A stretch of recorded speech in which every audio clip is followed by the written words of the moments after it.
It's the Blue Vote Cafe, a little bit wonkish, a whole lot of fun. I'm David Schellenberg along with Rachel Oyster. We are the co-chairs for Democrats Abroad in Canada's capital region in a very, very hot, summery Ottawa. Hello, Rachel. Hello, David. It's hot and sticky. Yeah, it is. And quite frankly, I love this time of year. I love summer. This is one of the oddest things about Canada is ridiculously hot summers and ridiculously cold winters. It's true. And I was going to say we shouldn't be complaining given what Europe is going through right now. No, not at all. And who's with us today, Rachel? Today, we have Antar Keith, who is we'll have to ask you, Antar, chair, lead of Democrats Abroad's Reparations Task Force. Welcome, Antar. Hi. Thank you, Rachel. And thank you, David, for having me on the Blue Vote Cafe today. I'm sorry about all the uhs. I hope you can edit them out. No, it's too late. It's too late. We only edit out the parts that make us sound bad. I'll try to swallow my ums going forward. It's okay. It's a conversation. Nice. So are you a chair or are you, what is your actual? Technically, the title is chair. However, I never refer to myself verbally. At least I write it down, chair, but I technically refer to myself as a first among equals in the Reparations Task Force. Every member of the Reparations Task Force pulls their weight. The direction of the overall task force is a collaborative effort. We communicate with each other. As long as that communication is there, I like to consider the direction of the task force as an autonomous sort of hive mind, a dividing rod, if you will, that is really trying to posit the Democratic Party and the DNC towards the road to reparative justice. And it must be a collaborative effort. It must be a multiracial, multi-generational, and really just international effort for justice in America. And we hope one that will resonate across all peoples in every country that are also seeking forms of reparative justice in their own right. So yes, I'm just the person who wrote the resolution to enact the task force, but really I'm part of a team of really great people. And fabulous. No, that's beautiful. Yeah. Before we learn more about the task force, we'd like to know a little bit more about you. So our standard question is, where in the world are you and what took you there and keeps you there? Oh, wow. Now I can give a short answer. I could give a medium length answer. I could give the whole story. Okay. I mean, for the sake of podcast, what I'll do is I'll give little pieces. And if you guys want to know more, feel free to throw in the fishing line and, you'll get a bite and I'll give you even more. Wonderful. Go for it. All right. So I live in Leipzig, Germany. I work as an English teacher for the ostensibly the German Ministry of Defense. I work in something known as the Bundessprachenamt, which is the Federal Office of Languages that works with the military here in order to facilitate proper cohesion with EU and NATO forces. Oh, wow. Yeah. Fascinating. It's an integral part of the German army because, they have to work with other EU nations and English is the lingua franca. So, part of our job is to really facilitate that. Now why I came to Germany was simply because I didn't want to go broke to get my master's degree. The fear, the looming threat of student debt was ever present in my life. I got my bachelor's of education at the State University of New York at New Paltz. We were promised this was going to be an easy gig in order to get a job as a teacher. I should say, we were promised as students that it would be easy to get a job as an English teacher. We were promised that, there would be recruiters there at graduation. Uh-oh. Yeah, there were no recruiters at graduation. Oh, no. So, I found myself applying to every school within my district, every school within the state, and then eventually every school within the eastern region of United States. And I started getting pretty dang desperate. Nobody was really hiring, and those who were hiring required a kind of finesse in order to make somebody more competitive. Part of that finesse was getting a graduate degree. So having a bachelor's did not guarantee somebody getting a foot in the door. There was just a glut of candidates out there. For each person trying to get a job as an English teacher in America, New York State, let's start small, there was at least 1,000 people competing with that one applicant. What? Wow. Yep. The easiest thing for recruiters to do is to just cut the chaff from the wheat and get rid of the ones who lack a graduate diploma. Sure. So, yeah, I found myself, in pretty dire straits, economically, financially, because I just made it through my bachelor's with the skin of my teeth. And now here I was, peering over the edge of the abyss, considering going into graduate school just to make myself competitive for the chance of getting a job as a teacher in New York. I didn't want that for myself. So to, try to mitigate that, I started looking for ways outside of the box in order to get a graduate degree. One of those ways was coming to Germany, which has free education, free higher education. The only thing you need to do is apply and get accepted, and you're in. Wow. So what I did was I got enrolled in the University of Münster, came to Germany, got a master's degree, realized a couple of different things after I got to Germany. German society treats teachers a lot differently than America does. Teachers are paid better. They are respected more in society. They are seen as an integral facet of, inspiring the next generation, whereas in America, oftentimes teachers are seen as, teaching itself as an industry is seen as, like a self-sacrifice, if you will. Someone really, just putting themselves in, a kind of almost near impoverished condition because they want a better society at their own, the expense of their own comfort. Here in Germany, that's really not the case. So I decided to stay in Germany after I got my master's. Wow. So when you arrived, did you speak German or did you learn as you went? Oh, well, I was living in New York State, and in Manhattan, in New York City, they have a school funded by the Federal Ministry of, Foreign Affairs. It's called the Goethe Institute. They were charging a pretty penny for some run-of-the-mill German courses, and I did that. I had survival level German, and I came to Germany. Surprisingly, a lot of Germans have a working understanding of English. Right. Some schools start teaching English as a second language around kindergarten or year one. Whereas, in America, we start learning a second language generally around sixth grade at the latest. So a lot of Germans have a rudimentary understanding of English, which allows them to communicate even with, me at, a basic survival level. So it's not necessary to have a very good understanding of German to survive in Germany. It's not at all. People can come with basically just knowing Gesundheit and Danke. They can start from there. Yeah. So where do you still vote out of now? I still vote out of New York State. In fact, I have to submit my ballot to New York pretty soon, I feel. I think their elections start around late August 23rd, if I'm not mistaken. Yes, time to get it all done. So how did you find DA?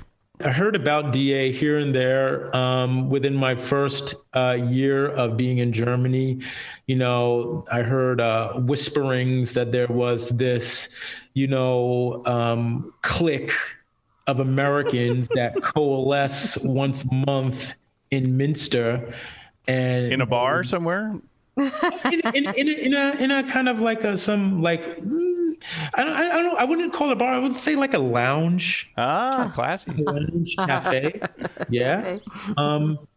I was super turned off about that. I didn't want to do anything with this collective of, these political, hobnobby people who call themselves Democrats abroad. I had a friend, his name is Douglas McTagg. He's from DA Minster Osnabrück. For a year,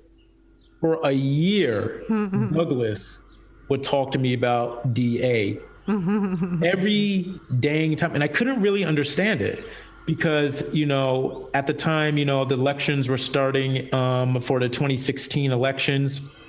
The primaries were in full swing when I came to Germany. And I had a pretty good understanding, or I thought I did, of the political landscape. I was more of a Bernie supporter than a Hillary supporter. And I took somewhat of an umbrage against some of the ways that Bernie Sanders was treated during the Democratic primary in 2016, especially concerning the debate cues from the former DNC chair / CNN host, Donna Brazile. Right. So my friend Douglas asked me to sit with a group of, Democrats. I said, No. About how they treated Bernie. Like, dude, what is this? Like, what's wrong with you? And I couldn't understand it because Douglas was on the same wavelength as me. So I didn't really understand what a progressive would get out of working with people who would be, for all intents and purposes, based off of the description I received from Douglas, establishmentarian, friendly, or centrist, or moderates. After a year, I relented. I said, all right, okay, I'll show up. Just stop badgering me. I get up early on a Saturday, and I mosey on down. to the cafe. I see Douglas. I take my seat next to Douglas. And then the others coalesce. I meet Matt Lemieux. Now, Matt Lemieux was the chair of DA Germany's Minster Osnabrück chapter. He teaches constitutional law, if I'm not mistaken, at the University of Osnabrück in the western part of Germany. I'll admit, and I told Douglas this, I was impressed. I was impressed at the level of organization. And I said, wow, that's pretty cool. Right. So beautiful segue. So tell us about the task force. All right. Well, the task force was conceived of in the effort to get DA to be aware of this. I noticed when I went on, and this is, I'm not taking away anything from anybody when I say this, but I did not see reparations or reparative justice as a goal of any segment of Democrats abroad. I saw things that I really liked, though. I saw things that I thought were very important to me, such as economic justice, racial justice, police reform, criminal justice reform, if you will, and, a variety of things. But I did not see reparative justice. I saw, in effect, different attentions given to different disparities across a wide spectrum, but nothing really attenuating to the root cause of those disparities. There was no mention of reparative justice at all in DA. So, in 2021, I became a DPCA voting representative for DA Germany. I spoke with, Candace about, Candace Kerrison, the chair of DA, about running for, some of these kind of special positions. And I also spoke with Quade Williams. He's from DA Germany. He's also a DPCA voting representative. And we discussed, the capacity of me to run for DPCA. So I thought, this is pretty interesting.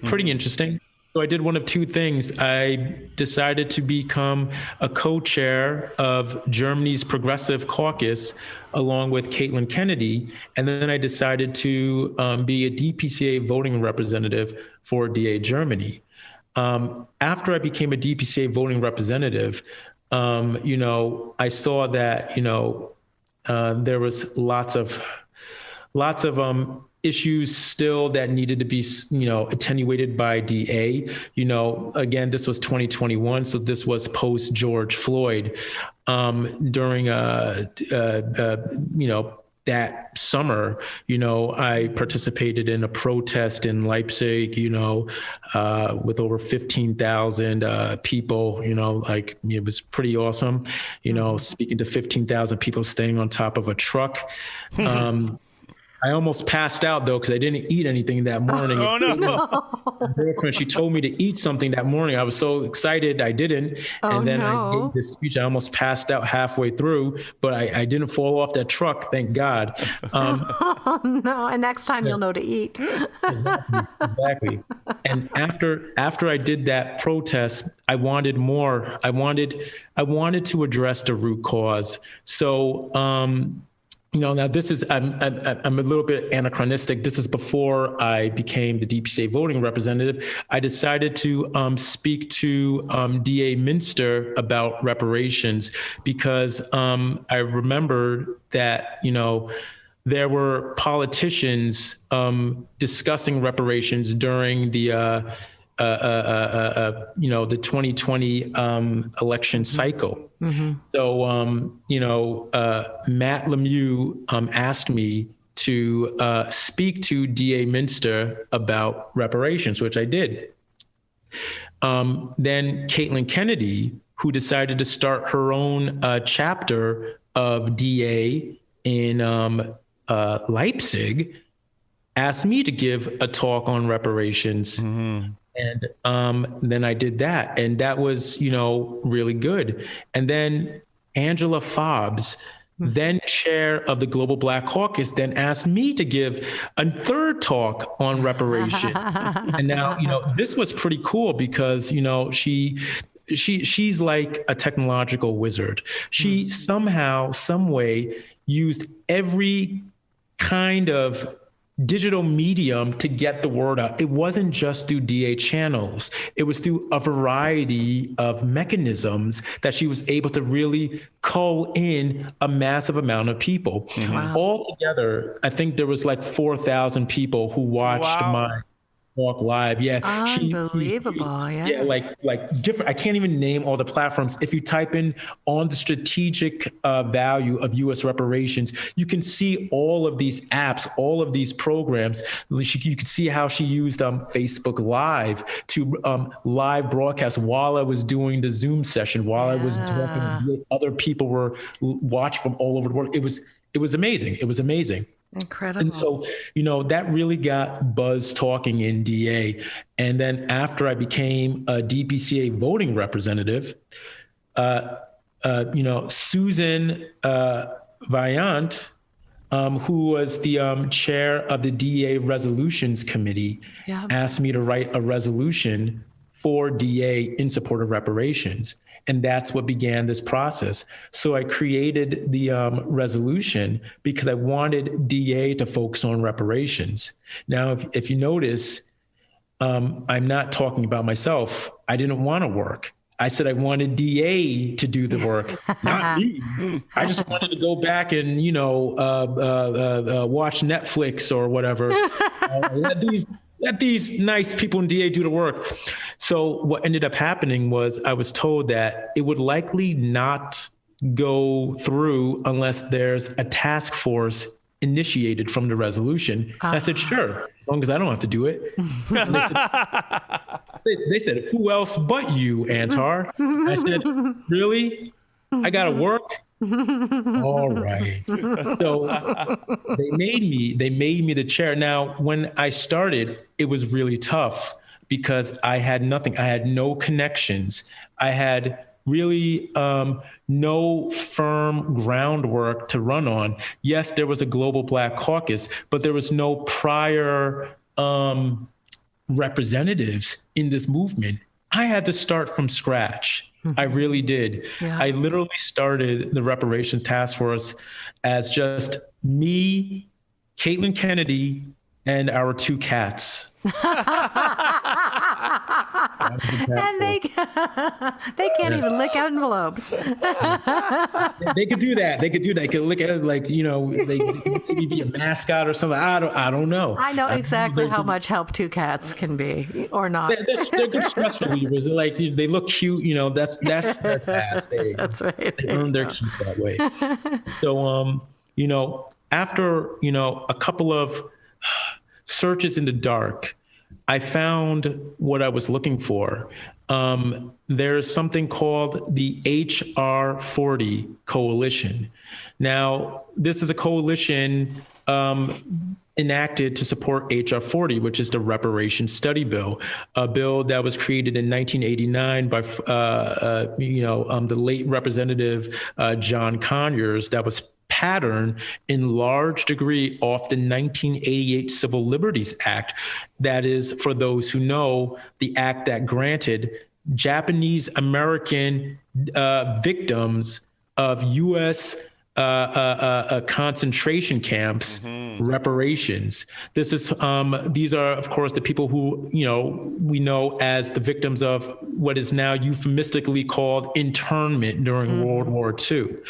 HR 40 leverages much of the same moral, judicial, and legal arguments to enact a similar program to restore the damage done to Black Americans through, what was then the federal government's facilitation of chattel slavery, then the federal government's toleration of state de jure discrimination known as Jim Crow, as well as toleration of gross de facto discrimination that violated human rights.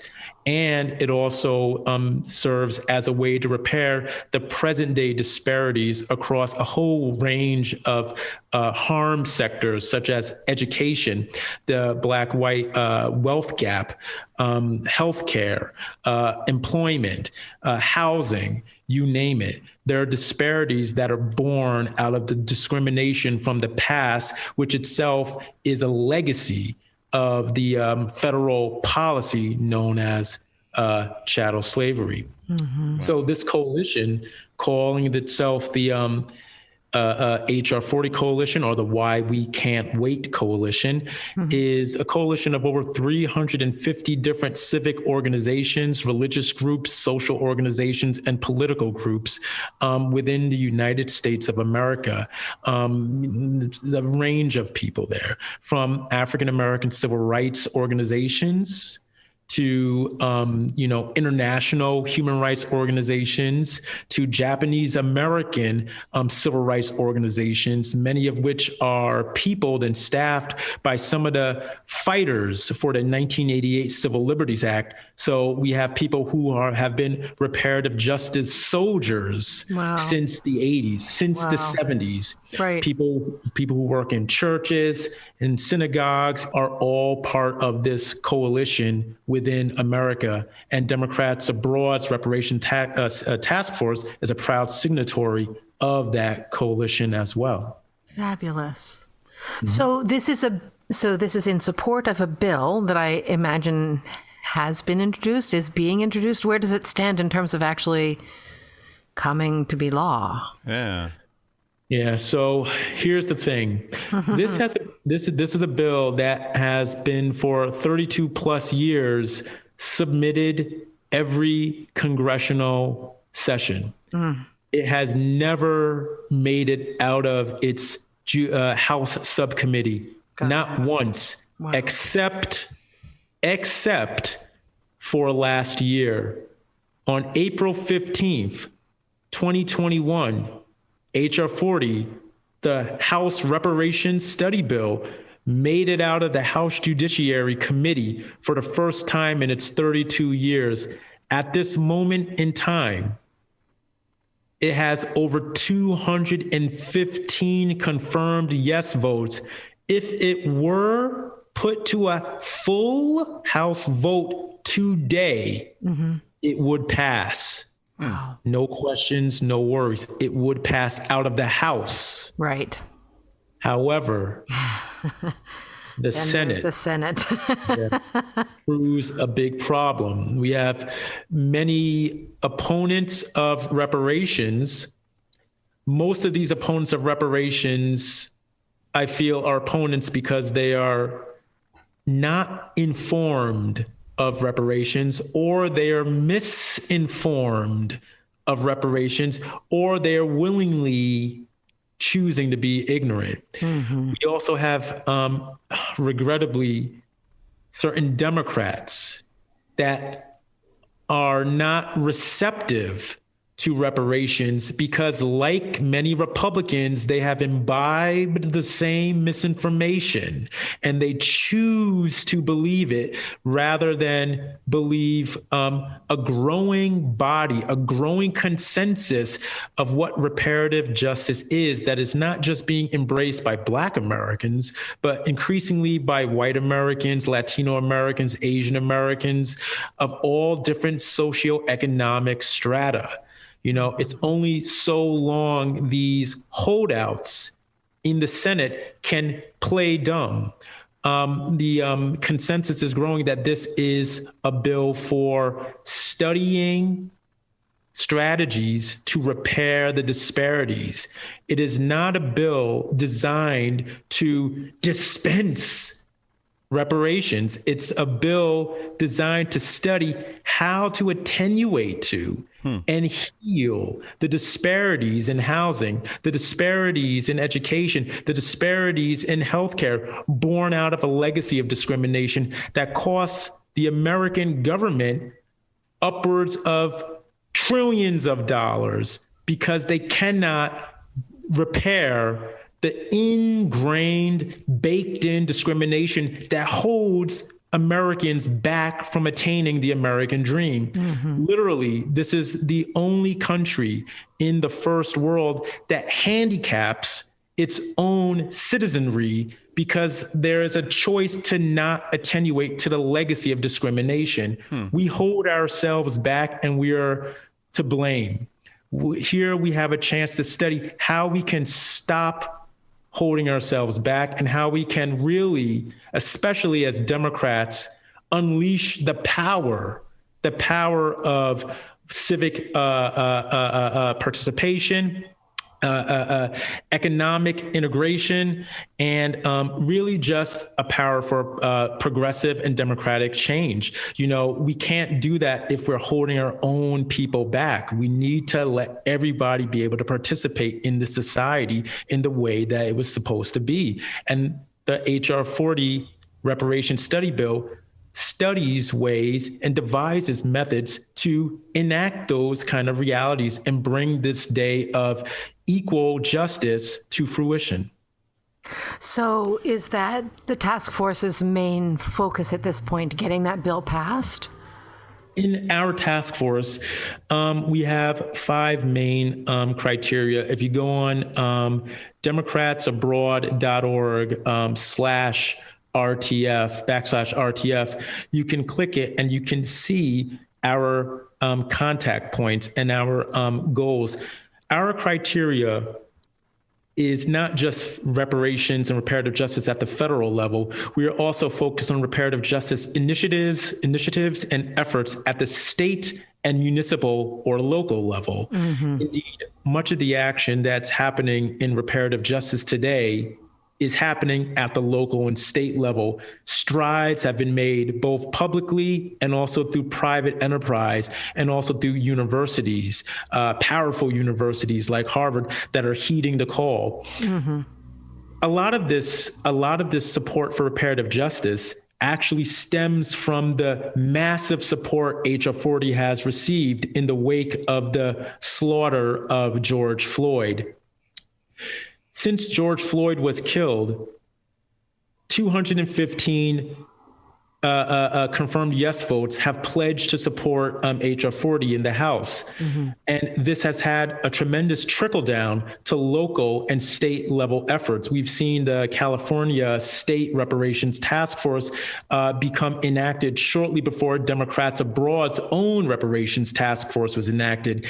In fact, this was happening at such a breakneck speed, I didn't realize that the task force was enacted until it was, because I was so busy trying to rally and lobby efforts to get Democrats Abroad to enact its own task force. Oh, that's wonderful. Simultaneous to this, in Evanston, Illinois, a town in Illinois, that is, there was a local level task force that was enacted and actually created the first reparations and reparative justice program on United States soil. Wow. In 2021, Evanston, as a city, pledged a local reparative justice effort to attenuate to the disparities of housing. And this will have a tremendous windfall as far as creating stability for economic integration and also, of course, for civic engagement mm-hmm. in the political system that has engendered this repair. Wonderful. Well, and should serve as a model for other towns as well. Oh, absolutely. I mean, I try to keep track of all these towns. I can't remember them all. San Francisco, Detroit, Louisville, Kentucky. I believe like the University of South Carolina, Harvard University, Georgetown University, mm-hmm. Greenbelt, Maryland, Asheville, North Carolina. Yeah. You know, there's more being developed right now. Boston, New Jersey, even New York is starting to initiative to enact a reparations task force. So these are cities where there's either an active reparations task force or a commission designed and deployed to bring a task force into existence. And all of these organizations are strategizing together. They're strategizing to create a web, if you will, of local reparative justice efforts, because you cannot just have a one-size-fits-all approach. No. Different things happen to different people in different times. For instance, mm-hmm. in Tulsa, Oklahoma, that was a complete bloodbath. It was born out of economic jealousy. So mm-hmm. there was a lot of housing destroyed, a lot of businesses destroyed. So the reparative justice there would be very different than, say, in New Jersey, where we have rife social iniquities and disparities along healthcare, along education, and all of these things, of course, declinated from, de facto, if not de jure, segregation. Now is the time to, This is supposed to be like an impressive thing that I'm trying to say, but I need You're saying it well. You are, yeah. So how can I say this? Now is the time to come to terms with the past, because this is not just an act of charity. No, this is not just an act of, doing the right thing because it gives us a good feeling, or of being magnanimous, of fulfilling, a favor for a group of people that need a little help. This is a matter of justice.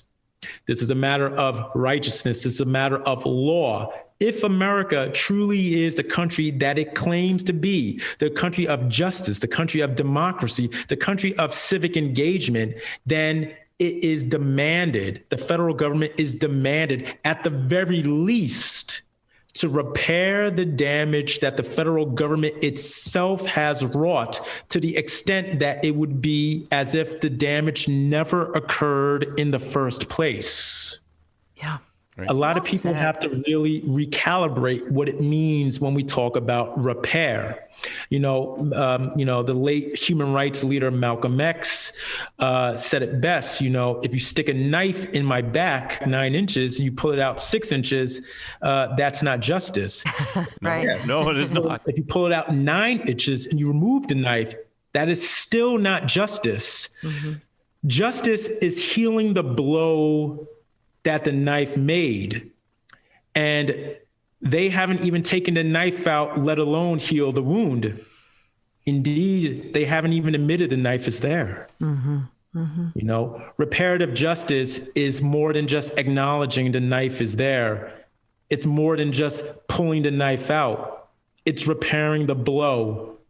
The Democratic Party needs to repair the blow because right now, the biggest threats to HR40, a bill that has 215 confirmed yes votes in the House alone, is not the Republicans who are adamant against it.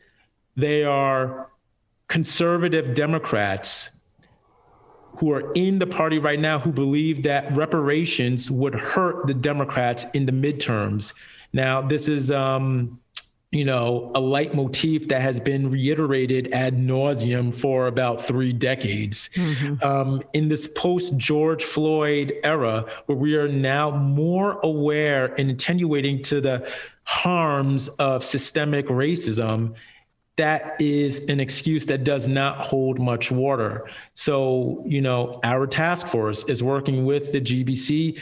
And, I should also say very, very, very importantly, the Progressive Caucus to really integrate this into a progressive program to really challenge the status quo and to bring repair to the Black America, because the Democratic Party depends on the Black vote. And right now, this monolith, the Black vote, is starting to fracture.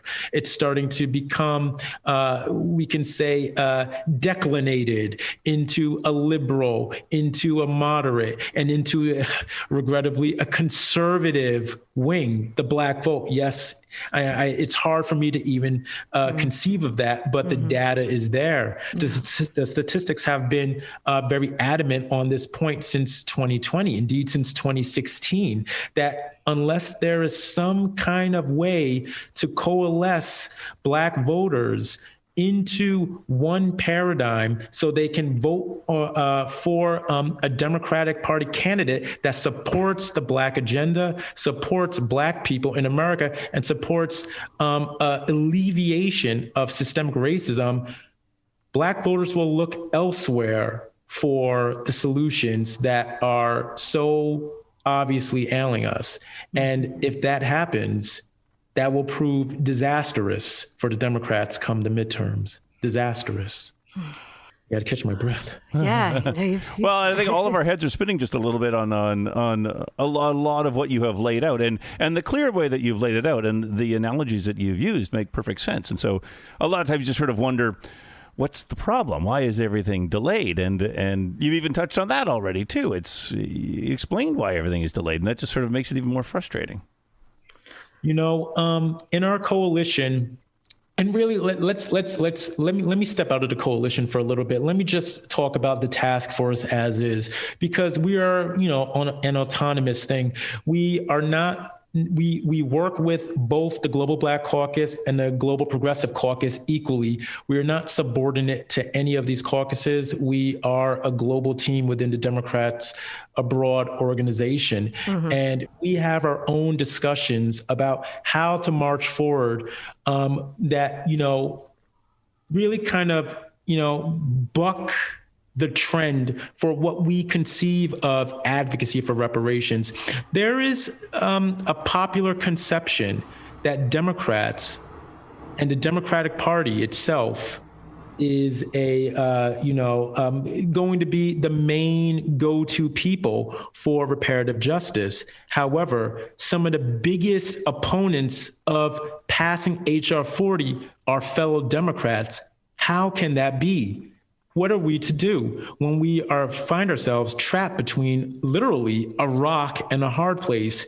Well, the light finds a way to shine through even in the darkest of cracks. We start looking outside the box. We understand that HR 40 has a clear path in the House, yet many Democrats who are apprehensive about how passing HR 40 would harm their efforts in the midterms, which itself is a racist suggestion, because no one would ever say that about, any other kind of budgetary consideration, like, the military budget. No one would say that. We find a need to alleviate some of the concerns that many Democrats claim stops them from really putting a foot on the gas pedal. There is a tendency in this present administration to shy away from partisan legislation. However, when something is considered bipartisan, for instance, the military budget, there's more of there's less trepidation about it, to put it bluntly. Yet we consider reparations a partisan issue. Why? Is it really impossible to find but a single Republican who could support reparations? Now, this seems to be like a prevailing wisdom that one shouldn't bother asking Republicans. However, when we look at legislation today, we don't see such a monolith in certain regards. For instance, the African American Burial Grounds Act. Now, there are different African American Burial Grounds acts found within the United States, both at the state level and the federal level. Most of these acts have bipartisan support. You might ask, what is the African American Burial Grounds Act? Well, back in the days of, discrimination, Jim Crow, and slavery, there were, regrettably, pogroms waged against successful Black communities where people were hurt. Many people were hurt, like in Ochi, Florida, of course, Tulsa. The biggest race riot that has ever occurred in in American history happened in New York. Many people were buried. Often without any form of designation, mass burials after people were killed. People didn't want evidence of, human rights abuses even back then. So they decided to bury these crimes, literally. Many cities were burned to the ground, such as Seneca Village in New York, and turned into a park, such as Central Park in New York, which sits atop the ruins of what was once a successful free Black community right smack dab in the middle of Manhattan. We have cities that were literally drowned under water after people burned them to the ground, and they turned these cities into lakes. American history, indeed, American topography is replete with examples of burying the history, literally burying it. So we have many different acts these days that seek to commemorate the people who once lived there, seek to dignify them, seek to acknowledge that something happened, acknowledge that. So for these acts, there's considerable bipartisan support, considerable.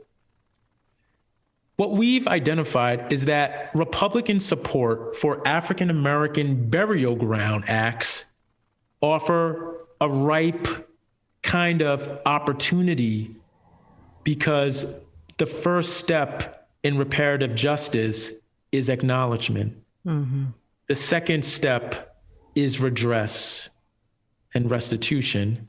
And then the last step is closure. Indeed, for Republicans who have already signed on to African American Burial Ground Acts, they've already accomplished step one of seeking reparative justice, acknowledging something has happened. Wow. That's so persuasive, yeah. Yes. Yeah. Yes. So what we're doing is we're trying to address these Republicans, and I don't want to say names now. No. I don't want to, put people on the spot, but we've had terrific outreach from some of our members who have, they've been double dipping, if you will. They have friends on both sides of the aisle, and they've gotten Republicans to listen. They've gotten certain Republican operatives, elected officials, to really learn about HR40 and to want to know more, to want to speak about it. And we're trying to get them to speak to us. We're working on meetings where we can get them to sit down and discuss and re-educate them on what reparative justice is. They're already part of the way there. We're just going to try and push them over that threshold. A lot of people on the big D Democratic establishmentarian side, they don't like that. Yeah. They want reparations to be an election issue that gets foisted over Black America when it comes time for elections, only to be put back in the closet again once the elections are over. We're trying to make sure that we can clear the ground for any form of action congressionally, and also to alleviate some of the concern that reparations is a partisan issue by trying to create what could be bipartisan support for what would be the biggest civil rights justice legislation that really would have ever been passed in the American Congress. Right. Wow. Right. It's a big and important goal. Yes. I almost said dream, but I changed it to goal because we don't want it to stay a dream. No. And I think we better stop here, not because the conversation is over, but because we just have to stop and think about everything that you've laid out for us, and sort of need a moment at this point. And we're definitely have to get you back on to keep the conversation going. Definitely. Oh, sure. I hope I didn't talk too much. No. I hope I because I could keep going. No, we're going to run out of internet. That's why we want to have you back, Antar. We want to hear chapter 2. Oh yeah, absolutely. I can even have some more of the colleagues who we work with, who I think are really, really interesting people. Really interesting. They come from all over DA. All different backgrounds, all different motivations, really, for joining the Reparations Task Force. Because not all of us are Black, and indeed, most of the Reparations Task Force are non-Black, which is the really, really fascinating thing. And we represent the tapestry, the quilt of American diversity, but we are all aligned for a singular goal. And I think that's quite beautiful in of itself, Absolutely. And it makes us more effective too. Antar, thank you so much for coming to talk to us. This has been amazing. You're very welcome. Thank you so much for having me here. I really, really appreciate it. And I hope to be back again. I hope I didn't talk your ears off too much. Oh, no. And we will certainly have you back. Definitely. So, all right. Cool. I'm Rachel Oikster with David Schellenberg in Ottawa, Canada. Thank you for listening to Democrats Abroad, the Blue Vote Cafe.